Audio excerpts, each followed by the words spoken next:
culture is the living, breathing essence of what an organization values, believes, thinks, says, and does. It's your essence. It's who you are that will determine the culture that you create. It's your essence that will determine how you lead. The goal of the Best You podcast is to allow you to feel confident about what you need to do, why you need to do it, and how to do it in order to get closer and closer to your best you.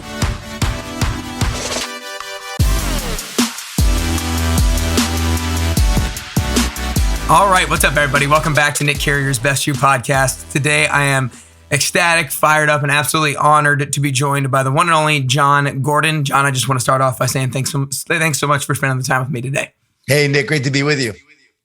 Yeah, so this is something I've been looking forward to for a long time. I actually was introduced to you, I think, when I originally started to listen to Ed Milet's podcast, and then I got introduced to Edwin Arriave and got to know him, and I know you know him, and then I got introduced to Erwin McManus through Edwin, and so I loved listening to your and Erwin's podcast a while back now, and so that's where a lot of kind of the information that I know about you has kind of come from. And I actually grew up in Atlanta, so when I heard your story about being a Buckhead and starting the ultimately Park Bench, I thought that was really cool. But the way I kind of want to get started today, Jon, is something you say a lot is that leadership is the transfer of belief. And so I want to know from you, what does that transfer actually look like? You know, you transfer belief to the sports teams that you talk to and the crowds that you speak to. So what is it that you're actually transferring, and what are you actually pointing out to other people that's allowing them to believe in themselves? And it's not just like a temporary motivation and a temporary energy that they get from you. What are they getting from you to increase their belief? Yeah, it's a great question. It's a really insightful question because it's going deeper in terms of just talking about transferring. What does it really mean? And what it looks like is Dabo Swinney, the head coach of Clemson, when he is sharing his culture with his team, and he's talking about the principles that will drive their culture and the values. And then he's talking about the beliefs. And he then reinforces that belief. After every practice, he is gathering his team, and it's literally a brainwashing session. You're the best. We're the best. We're going to do this. This is why we're going to win. This is what you do great. This is what we're about. And he's constantly brainwashing them to believe, to think, to expect greatness. And so there's this constant brainwashing going on, this constant mindset approach that says, like, this is who we are. This is how we win. This is how we do things. And so you see it firsthand with a great leader. So they're transferring their belief. They're transferring their energy. They're transferring their principles. They're creating a culture. And culture is the living, breathing essence of what an organization values, believes, thinks, says, and does. And that culture comes from a leader, right? And leaders and people. So you could also say it's your essence. It's who you are that will determine the culture that you create.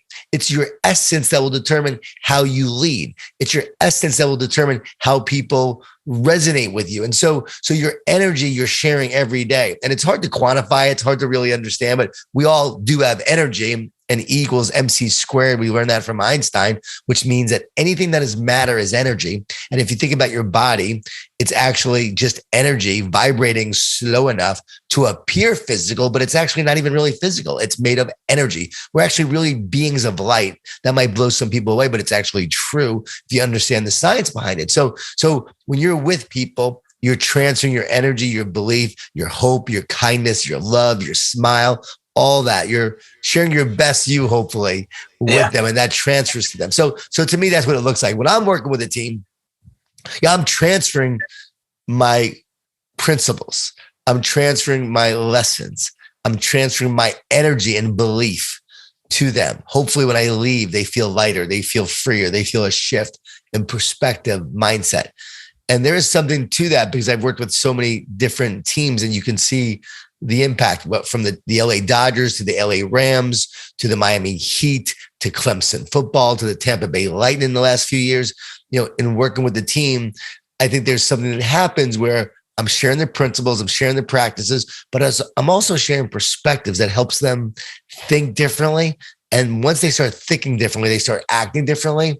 And I think there's something to that.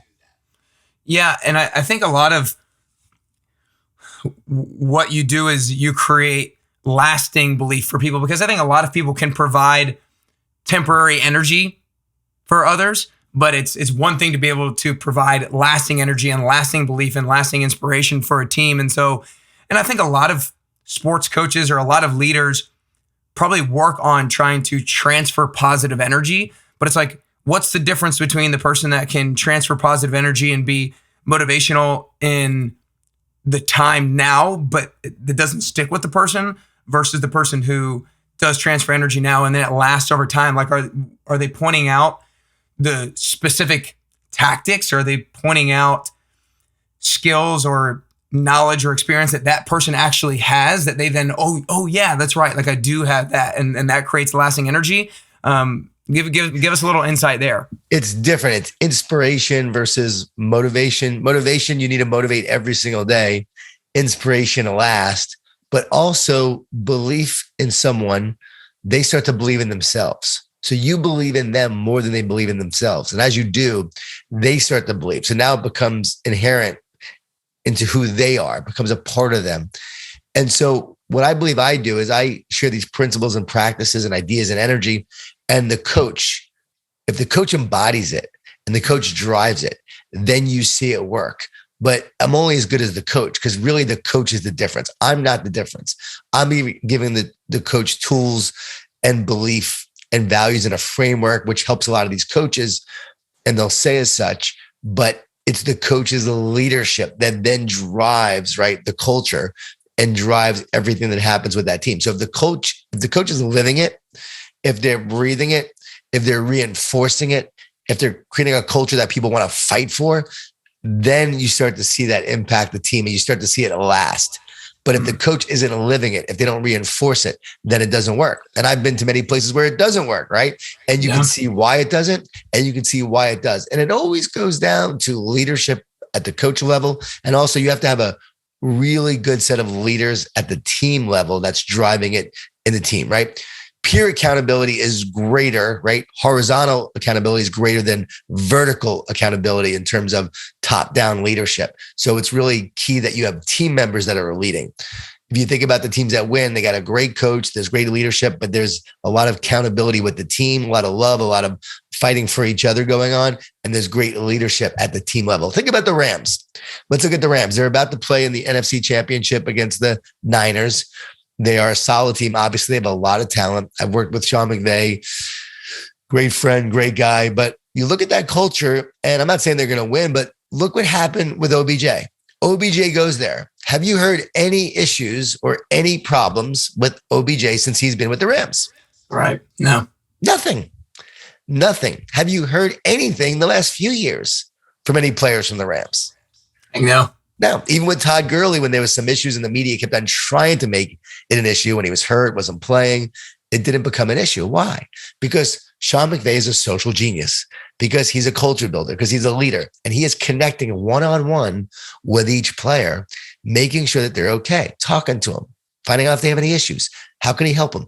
And he's there for them, and he has a relationship with them. And then there's a relationship with each other, and there's relationships among the leaders in the team level. So now you become part of that culture, and you don't want to make an issue. You don't want to create a problem. You don't want to stand out in a negative way. Like, we not me is what causes you to be part of a great team. We not me is what the culture is about. So if you focus on me, not we, you no longer fit that culture. And that's a principle they talk about. It's a principle they live. So you have to see the real world example of that, and you watch it play out. And you're like, no issues with OBG. I wonder why, right? And it's fascinating to see when there is issues with that team, or not that team, but another team. Right. And you go, okay, why is that? Well, there's no connection. There's no commitment. There's not a lot of communication. There's not a lot of investment in the relationship. And so it becomes a problem. Where there's a void in communication, negativity will fill it. So we have to make sure we're filling that void with great communication. And Sean's going to make sure that he's having conversations. So there's no void, no issue, and there's no media problem. Yeah. I think what you said was really key in regards to the coach, like whether it's Sean McVay, Dabo, Swinney, or any of these other coaches that you work with. It's important that they embody the principles, and then the people that they coach help embody the principles as well. Because whether you go talk to a team or somebody goes and talks to an organization, sure, they can do a great job at instilling belief in them temporarily, but then the other people have to then embody those principles as well for it to continue to be lasting moving forward. And yeah, I love following the Rams. I'm from Atlanta actually, and went to Sean McVay's high school, Marist, which you probably know of. But so love following him. But you know about how we won the state championship and was Mr. Football that year in the state, beat Calvin Johnson that year as a quarterback. I don't even think I realized it was Calvin Johnson. Oh my Lord. Yeah, it was the same year as Calvin Johnson, and he won Mr. Football that same year that Calvin Johnson should have won it. Well, not should have, but could have won it, but Sean won it on a last play, state championship. Coach called one play. Sean said, I believe this play is going to work. They said, fine, go for it. They do the play, and they win the championship. Yeah, that's awesome. That's awesome. One of the other things that I've heard you talk about that you have is this childlike faith, or this kind of like childlike belief in yourself. And I know that you've talked about your parents as not necessarily being the most positive people, but they always instilled belief in you that you could do whatever you wanted to do. And that's one of the things that I feel so lucky and blessed about with my parents is my parents have always communicated to me that they thought that I could do anything that I ever wanted to do. And I feel like that's one of the big reasons why I do have belief and I do have confidence in myself. But what if somebody hasn't necessarily had that role model for them or had that person infuse them with that belief in themselves? What are some things that they can do on a maybe daily basis, weekly basis, habit-wise to help fuel that belief in themselves and that childlike faith, if you will? The difference between success and failure is belief. The difference between me and someone else is not my skill. It's not my talent. It really is just belief, the ability to just keep going. It's the grit to not give up when maybe I should have, when people told me I wasn't good enough.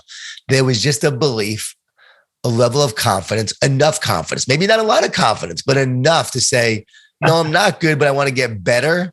And maybe I don't care that I'm not good right now. And it's not going to affect me and define my life because one day I'm going to get better and I'm going to be defined by that, right? So you got to be willing to fail in order to succeed. You got to be willing to put yourself out there. So many people just want to be perfect, and you're not going to be perfect. And they won't do it unless they are perfect. And what happens is perfect becomes the enemy of starting, and becomes the enemy of actually creating something amazing and great, because you try to make it perfect, but you're not yourself either. And so even though you might be perfect, you're not ultimately authentic, and that doesn't work either. So the key is belief. But my childlike faith is not in myself. My childlike faith, honestly, is in God. And so I have this faith and belief in the creator of the universe, in God and his plan for my life. And I trust in that plan. So often people are like, God, show me and I'll trust you. And God says, no, trust me and I'll show you. Trust me and I'll show you. And that was my journey of not trusting, living a miserable life, unhappy, negative, blaming everyone for why my life was so bad. And it stunk, and it was not a good life. And I was honestly always complaining about the way things were and longing for the life that I wanted to live, and upset that I wasn't living it.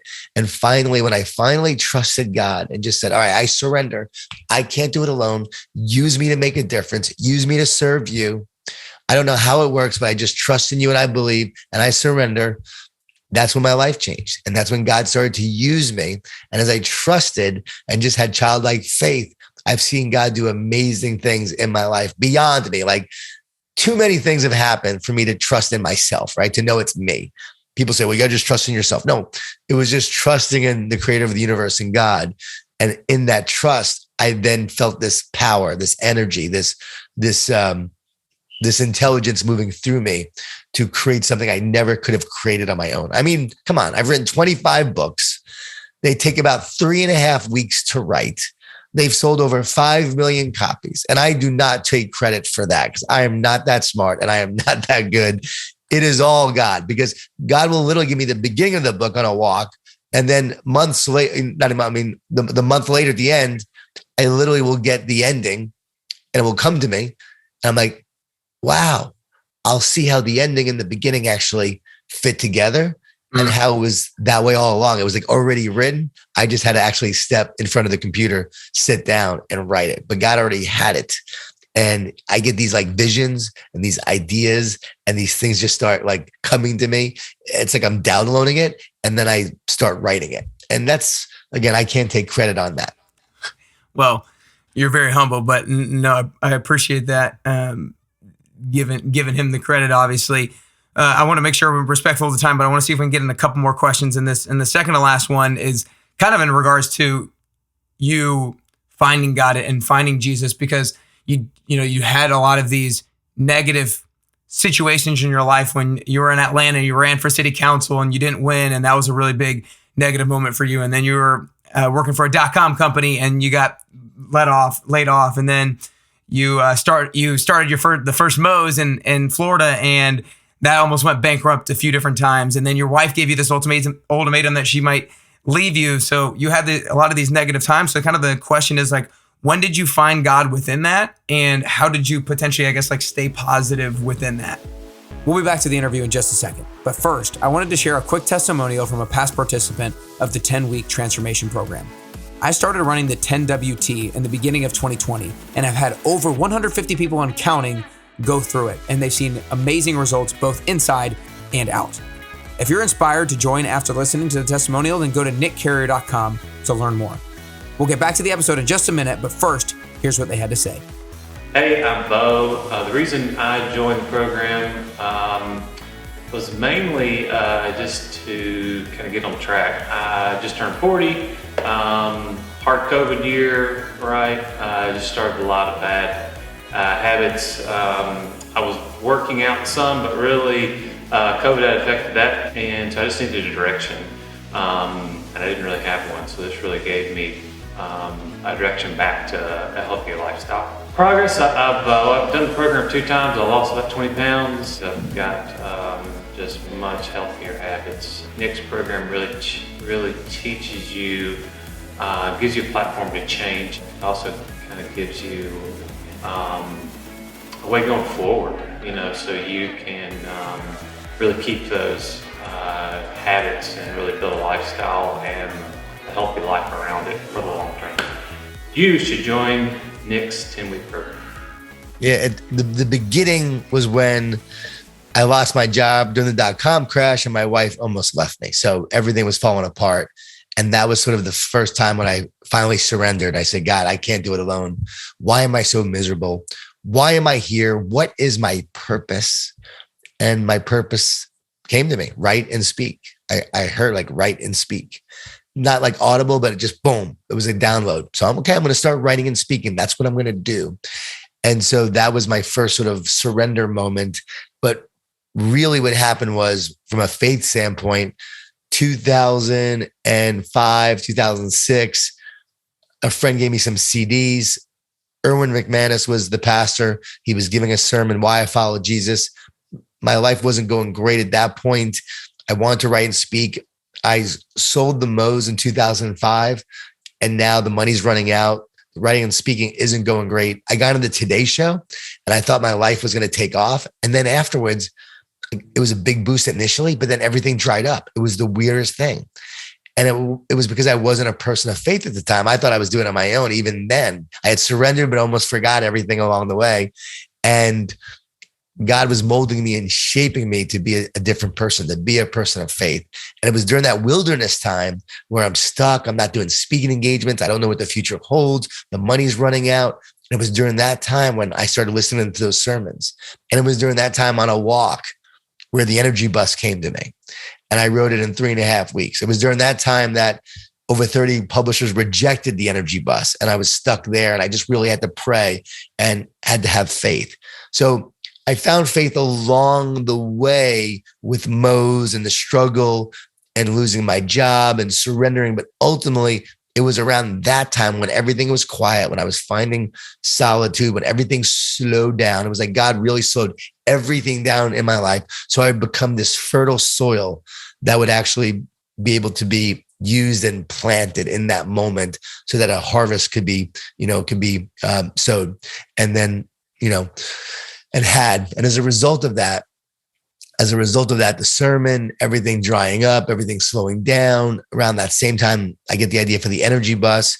all of a sudden at that moment, I really gave my life to God and surrendered. And then a Buddhist energy healer told me about Jesus when I went to see him after the Erwin McManus sermons.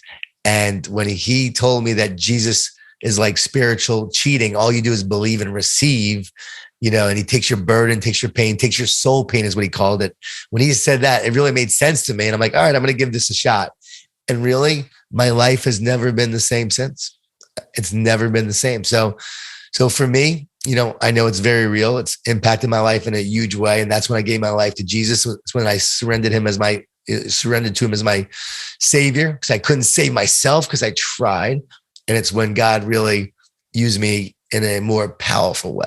And now here we are, right? 17 years later, and you see the fruit of that, and you see living that faith, living those principles, surrendering daily, knowing who's in control, trusting him, not just with my life, with my kids' lives, and seeing them go through their struggles.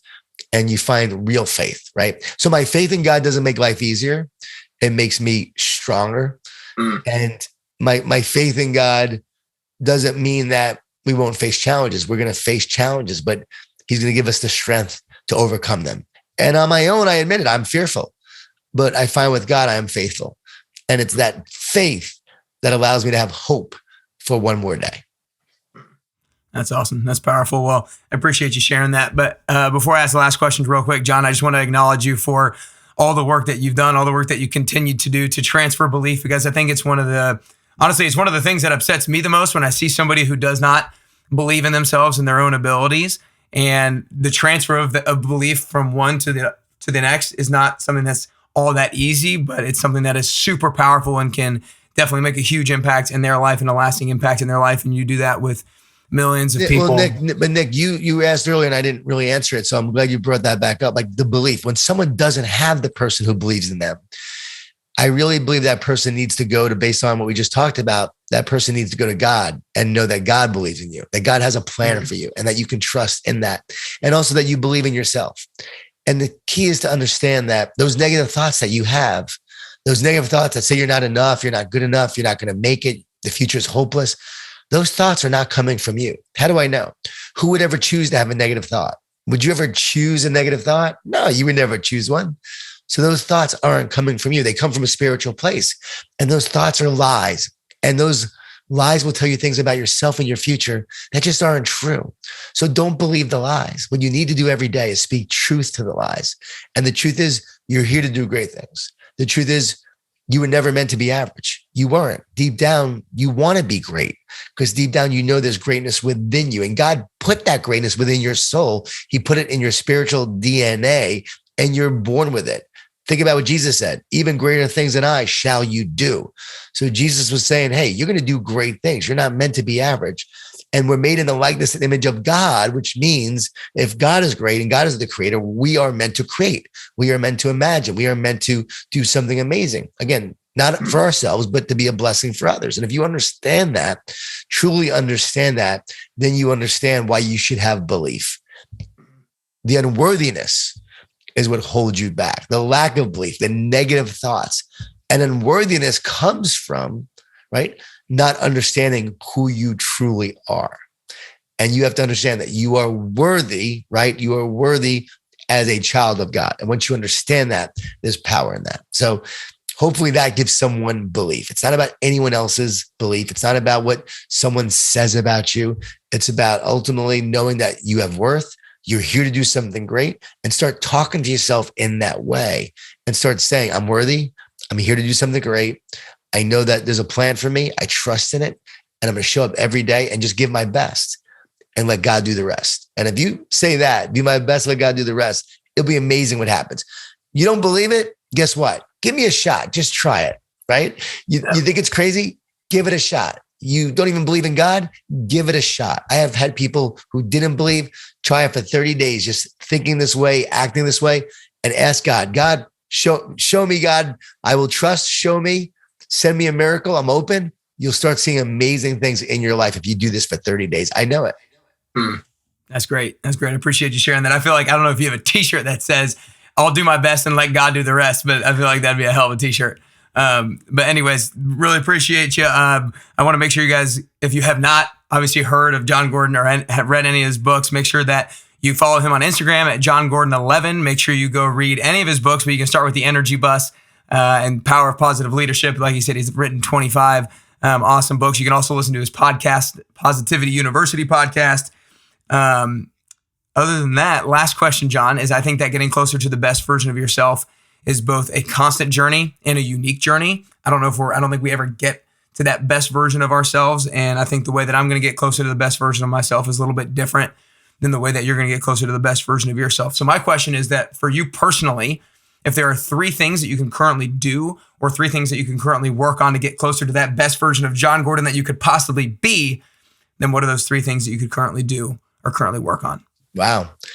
Definitely continue to work out and exercise from a fitness standpoint. That is essential, right? To being the best you is just being fit, healthy, strong. I'm 51 years old now. So now I say I'm getting younger. I'm getting stronger, faster, better, right? Continue to lift, continue to play tennis. I love when I get in the court and the pro says, man, you do not move like a 51-year-old. I'm like, that's right. I don't, so I still got quick feet. I'm still going to move. I'm going to go. Let's go. So for me, that's important. But the most important things to work on myself to continue to get better. And it's always a lifelong struggle, right? You've never arrived. The minute you think you've arrived at the door of greatness, it gets slammed in your face. You got to be humble and hungry all the time. So I want to continue to be a lifelong learner. So continue to learn and grow and improve from everyone I meet. And so continually improve is essential. And to always have that curious mind and always be open to what people are saying. So I want to teach, but I also want to learn. Student first, teacher second. And then to continue to really work on being a better husband and a better father. Been married 25 years. My kids are now 23 and 21. I thought parenting kids when they were young were hard. I think as they get older, it's even harder. But to be that support for them and to pray for them and to trust in God's plan for their life, but yet to also be that sounding board. I heard it the other day, you have to be more of a consultant than a boss. So when they're young as kids, maybe you're more of a boss, but as they get older, you become more of a consultant. So what do you think about that? And should we do this? Or why are you doing that? And why do you want to do that? And help them to think clearly and critically. And I love that concept. That's awesome. That's awesome. Well, those are 3 great things, Jon. It was an absolute blast and absolute joy having you on today. I really appreciate your time. Hey, thanks, Nick. Great questions. Appreciate you and keep up the work that you're doing to help people be their best. I love it. Yes, sir.